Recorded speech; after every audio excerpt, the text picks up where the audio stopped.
हुआ हूं। ये मार्केट बनाने में भागवत जी की बड़ी मदद मिल रही है। तो आप चाहें तो एक चक्की ले लीजिए, बहुत महंगी नहीं आती, सस्ती है। 15 मिनट आप भी चलाइए।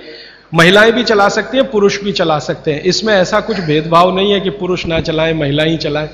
महिला चलाएं तो उनको थोड़ा एक्स्ट्रा गेन है। एक्स्ट्रा गेन माने आपको जो एक्स्ट्रा ऑर्गन है बॉडी में, यूट्रस, वो पुरुष को नहीं है, इसको मदद मिलेगी आपको फ्लेक्सिबल बनाए रहे। और मैं आपको एक बहुत गहरी बात कहने आया, वो माताओं बहनों को विशेष रूप से, उम्र के एक पड़ाव में जब आप 45 वर्ष के आसपास हो जाएंगी, तब आपको गर्भाशय के बहुत सारे कॉम्प्लिकेशन शुरू होंगे।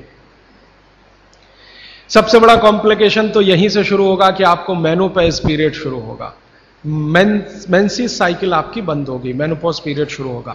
और उस पीरियड में जितने कॉम्प्लिकेशन हो सकते हैं वो बच्चे के जन्म के समय भी नहीं होते कभी। और कई कॉम्प्लिकेशन तो ऐसे जिनको कोई मां समझ भी नहीं पाती कि ये क्या हो रहा है मेरे साथ। अचानक से पसीना आएगा, पूरा शरीर पसीने से भर जाएगा, फिर थोड़ी देर में ठंड लगना शुरू हो जाएगी, फिर थोड़ी देर में तमतमा जाएगा चेहरा, एकदम गर्मी, फ्लैशेस।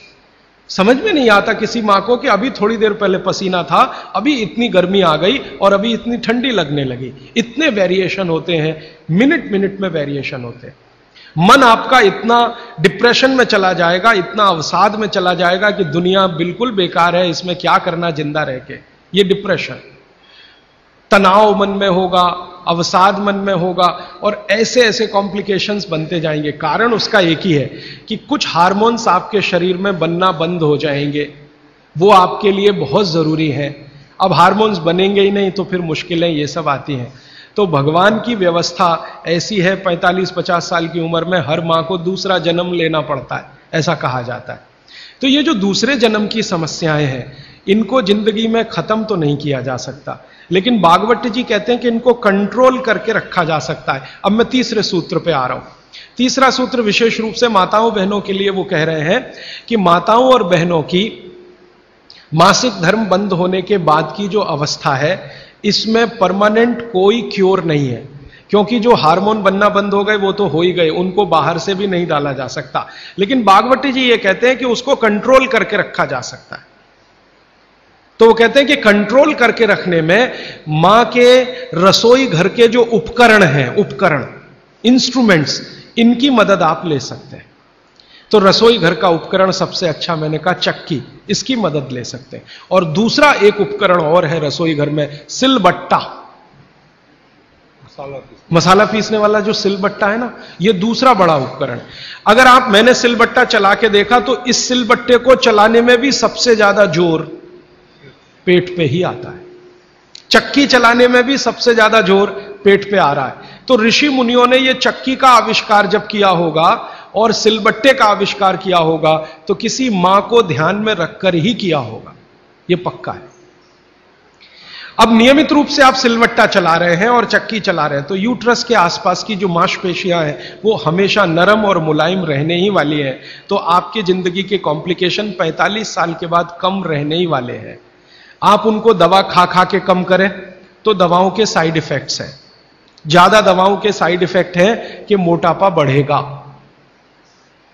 एक HRT टेक्निक है, हार्मोन रिप्लेसमेंट थेरेपी, ज्यादातर माताएं उसमें जाती हैं 45-50 साल की उम्र में, हाथ जोड़कर विनती है कि कभी ना जाएं। और अगर आप गए उसमें तो आपके वजन को कोई भी दुनिया का भगवान नहीं बचा सकता बढ़ने से, बढ़ेगा ही। क्योंकि हार्मोन रिप्लेसमेंट थेरेपी में जो मेडिसिन है वो सब मेद बढ़ाने वाली है। मेद माने शरीर में एक्स्ट्रा वेट बढ़ाने वाली। तो आप अगर HRT से बचना चाहते हैं और दवा नहीं खाना चाहते हैं तो 15 मिनट की चलाइए ना सवेरे सवेरे चक्की। 15 मिनट से ज्यादा जरूरत नहीं है। 15 मिनट में जितना गेहूं पिस गया, जितना चना दाल पिस गया, अच्छा है। फिर आप बोलेंगे हमारे यहां तो 1-1 घंटे चलाते थे। वहां उस समय शायद लोगों का शरीर भी इतना मजबूत था, तंदुरुस्ती भी इतनी अच्छी थी, घी दूध भी अच्छा खाने को मिलता था, तो वो 1-1, 2-2 घंटे चला सकते थे। आज के समय को ध्यान में रखते हुए 15 से 20 मिनट भी आपने चलाया, या तो सिलबट्टा या तो चक्की, तो जिंदगी आपकी एकदम सुरक्षित और निरोगी रहने वाली है। तो विज्ञान के साथ रसोई सबसे ज्यादा इस देश में जुड़ा हुआ है। तो 3 सूत्र अभी तक मैंने आपको भागवत जी के बता दिए। और इन 3 सूत्रों में एक छोटी सी जानकारी और, कि आप पुरुष भी चाहें तो जिनको पेट अगर बढ़ा हुआ है और आप चाहते हैं कि ये कम हो, तो आप भी 15 मिनट चक्की चला सकते हैं सुबह सुबह। आप भी चाहें तो सिलबट्टे पे चटनी बना सकते हैं। अगर आपने भी चक्की चलाई और सिलबट्टे पे चटनी बनाई तो आपकी चटनी तो बनेगी ही और आटा तो पिसेगा ही, आपका जो पेट है ये अंदर चला जाएगा, जो आपको किसी भी जिम्नेजियम की मदद से नहीं जाएगा। मैं आपको इस बात की गारंटी देता हूं, स्टाम्प पेपर पर आप लिखवा लीजिए मुझसे, 1000 रुपए का हो या लाख रुपए का स्टाम्प पेपर, दुनिया का हर एक डॉक्टर इस बात से सहमत है, वो बोलता नहीं, बात अलग है, कि जिम्नेजियम में जाकर कभी भी किसी का पेट अंदर जाता नहीं, और थोड़े दिन के लिए गया और आपने जाना बंद किया तो ज्यादा बाहर आता है। क्योंकि जिम्नेजियम की जो एक्सरसाइजेज है और वहां जो एक्सरसाइजर रखा है मशीन, वो आपसे मेल नहीं खाती। आप पता है क्या मेल नहीं खाती? जिम्नेजियम की सभी मशीनें ज्यादा स्पीड वाली हैं और चक्की और सिलबट्टा ये स्पीड कम है, धीरे धीरे धीरे धीरे। हमारी जो तासीर है वो कम स्पीड वाले उपकरणों के साथ ज्यादा है, क्योंकि हम गर्म देश में रहते हैं। गर्म देश के लोगों में आप जानते हैं स्वाभाविक रूप से वायु का प्रकोप ज्यादा होता है शरीर में। ये कल मैं और इस विस्तार से बात करूंगा। वायु माने वात, पित्त और कफ, शरीर में तीनों है। गर्म देश के लोगों में वायु का प्रकोप स्वाभाविक रूप से ज्यादा होता है। अब वायु का प्रकोप ज्यादा है तो हर चीज ऐसी करनी चाहिए जो धीमे हो। ज्यादा तेज करेंगे तो वायु और बढ़ेगी। इसलिए भारत में यह कहा गया है कि डांस करना है तो धीमे धीमे करो। इसलिए यहां के जो डांस है ना, उनके स्टेप्स, जैसे भरतनाट्यम, जैसे कथक, कथकली, ओडिसी, कुचिपुड़ी, ये सब डांस के स्टेप आप देखो स्लो है, स्लो। और यूरोप में बिल्कुल उल्टा है, ठंड बहुत है।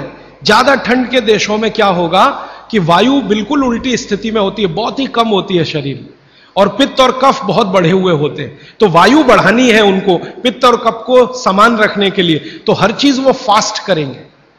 उनके डांसेस बहुत फास्ट होंगे। आप देखो रशियन बैले होता है ना, क्या फास्ट स्टेप्स वो करते हैं, क्योंकि वो उनके लिए आवश्यक है। नहीं करेंगे तो मर जाएंगे। तो उनका डांस फास्ट होगा, हमारा स्लो होगा। उनकी हर चीज की स्पीड फास्ट होगी, हमारी स्लो होगी। इसलिए हमने चक्की बनाई, सिलबट्टा बनाया, बैलगाड़ी बनाई, क्योंकि हर चीज हमें स्लो चाहिए। बात हमारा बढ़े नहीं, स्पीड से बात बढ़ता है। ध्यान रखिए इस बात को। बैलगाड़ी क्या है? पहिया ही तो है। मुख्य क्या है? पहिया है ना। तो पहिए का इन्वेंशन सबसे पहले भारत में ही हुआ दुनिया में, लेकिन हमने वो बैलगाड़ी में लगाया, हवाई जहाज में नहीं लगाया। हम भी चाहते तो हवाई जहाज का पहिया बना सकते थे। जिसने सबसे पहला पहिया बनाया दुनिया में, वो हवाई जहाज का भी बना सकता था, लेकिन जरूरत नहीं अपने को जरूरत बैलगाड़ी की ही है, क्योंकि ये स्लो है। स्लो इसलिए कि बैल जो खींच रहा है उसके शरीर को वायु का प्रकोप ना बढ़े। हमारे यहां मनुष्य के लिए जितना सोचा गया, बैल के लिए भी उतना ही सोचा गया, क्योंकि बैल और मनुष्य बराबर है हमारे यहां, अलग नहीं है, हिस्सा है हमारा, परिवार का हिस्सा। तो बैल जब बैलगाड़ी को खींचे, अगर गाड़ी फास्ट है तो बैल को फास्ट दौड़ना पड़ेगा, तो बैल की वायु बढ़ेगी, और वायु बढ़ने से मृत्यु जल्दी होती है। तो बैल ज्यादा दिन तक जीवित रहे, आपका काम करे, इसलिए बैलगाड़ी में स्पीड स्लो रहे, इसलिए बड़ा पहिया बनाया। पहिया जितना बड़ा होगा स्पीड उतनी स्लो होगी, पहिया जितना छोटा होगा स्पीड उतनी ज्यादा होगी। नंबर ऑफ रोटेशंस होंगे ना पर मिनट, जिसको आप RPM, रोटेशंस पर मिनट, जितने ज्यादा होंगे स्पीड उतनी होगी। तो रोटेशन ज्यादा करने के लिए छोटे पहिए ही चाहिए, इसलिए हवाई जहाज में छोटे पहिए हैं। हमको स्पीड ज्यादा करनी ही नहीं है, क्योंकि वात बढ़ाना नहीं है अपने शरीर का, इसलिए हमने बैलगाड़ी का बड़ा पहिया बनाया। अब हमने बैलगाड़ी बनाई तो पिछड़े नहीं है, और उन्होंने हवाई जहाज का पहिया बनाया तो अगड़े नहीं है। उन्होंने अपनी मजबूरी का समाधान करने के लिए बनाया, हमने हमारी मजबूरी का समाधान करने के लिए बनाया। वो जो कहते हैं ना, invention is the mother of necessity. हमारी जरूरत थी कि वात हम कम रखें अपने शरीर में और जानवरों के शरीर में, क्योंकि गर्म देशों में वात वैसे ही बहुत बढ़ता है। तो इसको कम रखने के लिए इसलिए सिलबट्टा है, धीरे धीरे चलता है। और वो जो आपके घर में है मसाला पीसने वाली मशीन, मिक्सी, एकदम फास्ट, ये यूरोप के लिए है।